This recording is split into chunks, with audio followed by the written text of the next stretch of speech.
This episode of Ties That Help is brought to you by Toyota.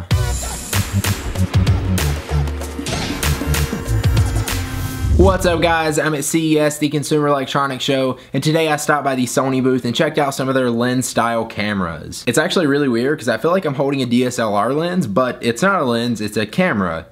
It's a lens camera. If you didn't know, I have another YouTube channel where I post daily vlogs, so I'm always looking for a good camera that's portable, handheld, and that's kind of what sparked my interest about this camera is the design, the size, and actually how it works. They've actually got two different models of this camera, the DSC-QX100 and the QX10. The QX10 is a little bit smaller and has an 18.2 megapixel lens, while the QX100 has a 1-inch 20.2 megapixel sensor, which is the same one found in the RX100. Now the way this camera works is you're actually going to use your smartphone. You got to download the Play Memories mobile app, which you can get from the App Store on Android or iPhone, and then you're going to sync it up via Wi-Fi or NFC. It does have both built in, and then you're pretty much going to use your phone as a viewfinder for the camera. Now there actually was a lot of lag and glitchiness in between like what the camera was actually pointing at and supposed to be showing and what was actually showing up on the phone, but you got to remember we are at CES. There's over like 100,000 geeks here all using Wi-Fi and signals and stuff like that, so sometimes stuff just doesn't work right. So I'm not going to say it was bad because that was probably what was happening,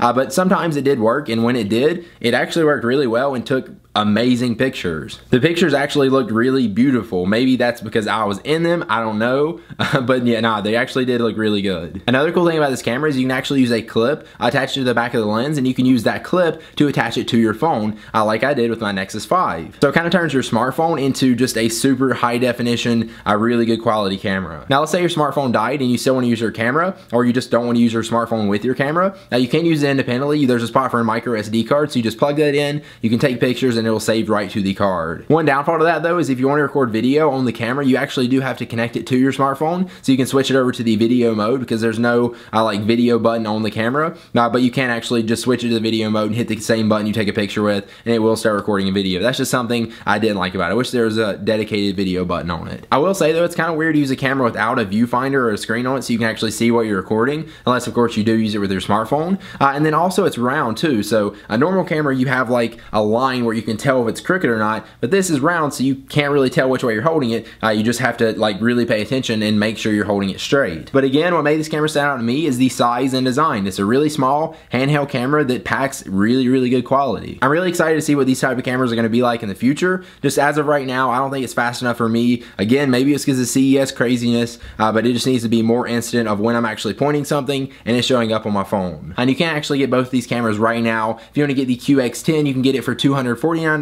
and the QX100 you can get for $500. Alright guys, thanks for watching. I hope you enjoyed the video. If you did, click that like button down below. Make sure you subscribe to my YouTube channel right there so you don't miss any of my future videos coming up from CES 2014.